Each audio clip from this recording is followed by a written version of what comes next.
Hello students, I am Dr. Tandra Sharma, Professor, Jagannath Institute of Education, will be taking School Organization and Management. My today's topic is Scope and Functions of Educational Administration.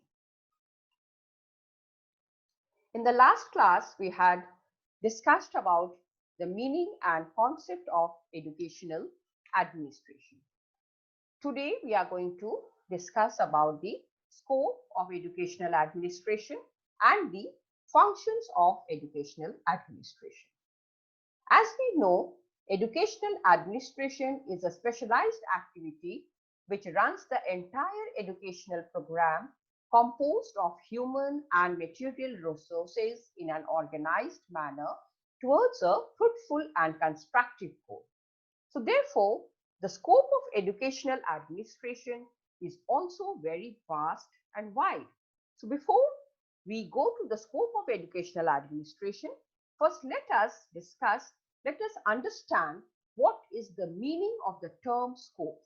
Here, scope refers to a range, extent, comprehensiveness, and variety of an organization. The scope of educational administration is concerned with different kinds of activities to achieve its purpose and to perform the functions enjoined upon it. Its scope extends to a vast area and a large variety of activities. The scope of educational administration can be broadly classified under the following heads of the institution, associated with the institution. The first is planning. Planning results in recognition of the goals, that is the holistic development of the learner. Secondly, optimal use of resources, that is the use of human as well as the material resources. The human resources include children, parents, teachers, other employees connected with education, citizens of the country, the board of education or the university, and other officials at the local, state, and national levels. And the material resources, on the other hand, include money, building, playground, equipments, and instructional supplies. It is the responsibility of the educational administration to see that all the parts are coordinated into a whole.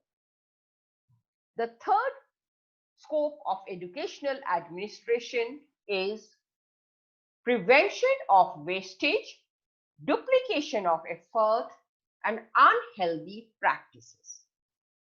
This is a very important area where educational administration takes place. Fourthly, orderly execution of the plans. This is also very important.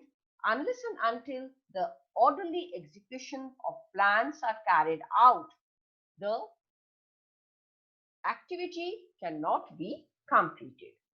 Educational planning in our country is carried out at the central level, state level, local level, and at the school level. The second scope of educational administration is in the field of budgeting. Budgeting is an essential facet of successful organization and administration. It calls for an estimated account of revenues and expenditure with scope to embrace contingencies when required. Therefore, educational administration is concerned with the following related to decision making in respect of finance. That is, number one is problem of income and expenditure and their accounting and auditing. to make decisions about the sharing of the cost of education among the center and the states, to formulate rules in respect of policy of taxation, collection of fees, etc., to frame the rules for budgeting, spending, and controlling of funds and resources, to see that improvement of education is being made within the financial and human resources in the country, to see that education is duly financed to provide equality of opportunity in the field of education, to see that a large number of scholarships, stipends, and free studentship is given to the deserving students for democratization of educational opportunities, attempts to be made to provide special grants for physical activities, libraries, and reading rooms, and lastly, through careful analysis, allocation should be made to important educational sectors in accordance with the projected manpower requirement. The third area of scope of educational administration is organizing. Organization focuses on two main aspects, that is the material equipment, which includes the infrastructure, and the human equipment, which is the stakeholders, with the main aim of maintaining efficiency, productivity, effectiveness, and utility in the teaching learning environment.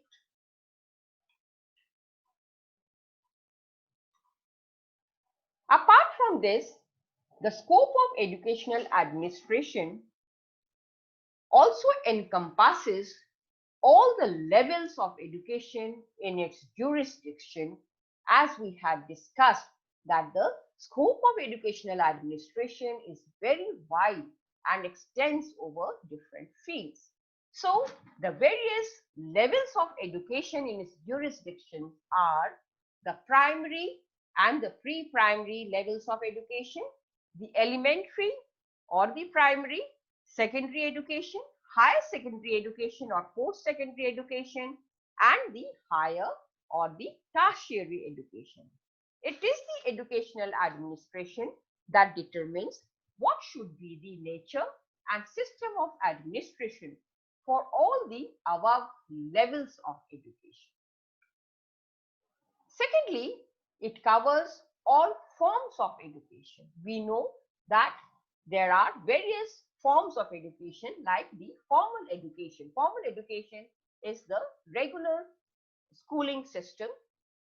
Then secondly, the non-formal education and the adult education, general education, vocational education, special education, teacher education, integrated education, and technical and professional education, which includes engineering, medical, MBA, and computer education. Here, the educational administration sets the systems of administration in accordance to the objectives and nature of all the levels of education.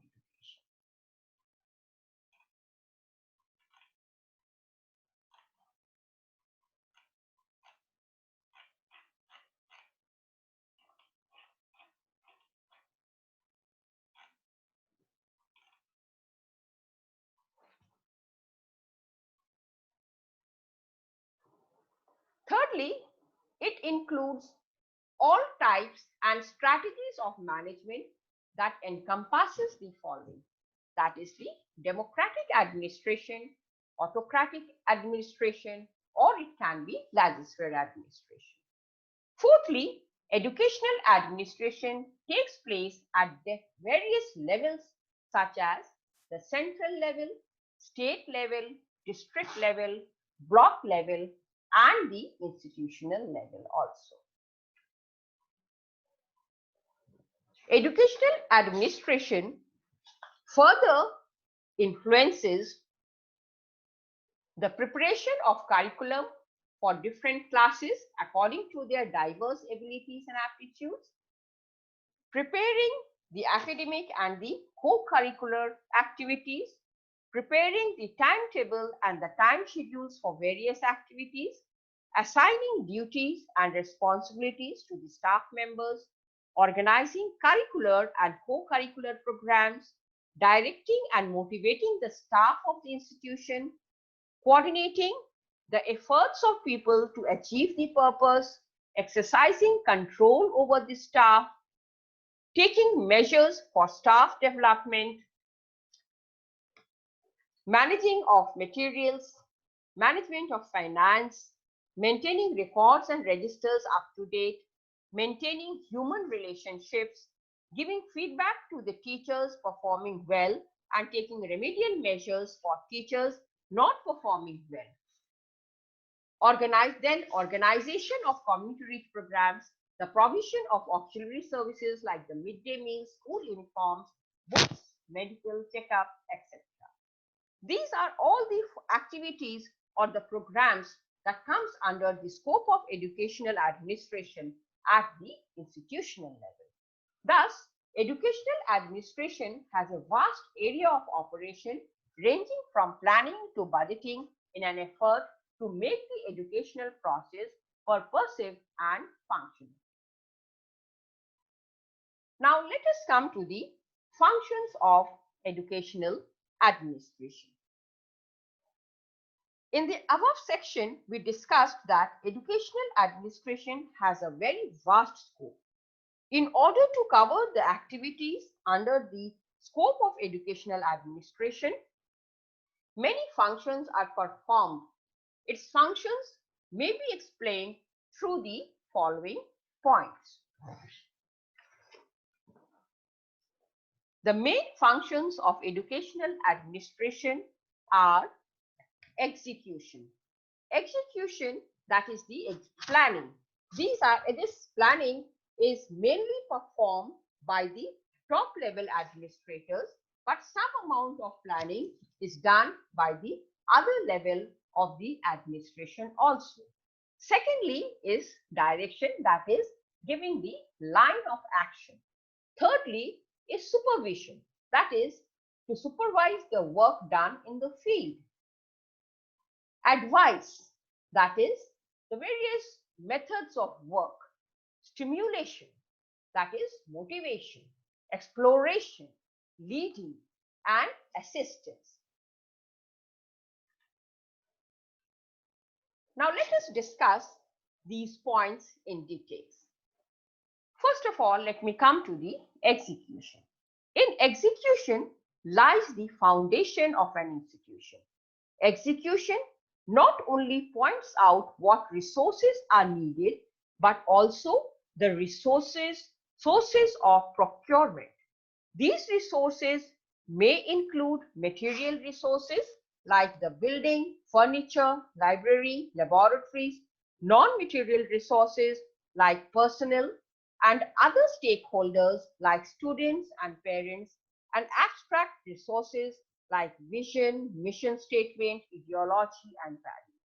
The administrative executive body systematically plans, arranges for, and uses these resources in order to achieve its goals. The second function of educational administration is direction. The vision and mission statement of the institution serves to direct the institution in its quest to achieve its goals. Educational administration ensures that directives are upheld during curriculum construction and academic planning. The third important function of educational administration is supervision. Supervision ensures that the plans are being executed according to the directives. It thus enhances the quality of work done and the ensuring accomplishments.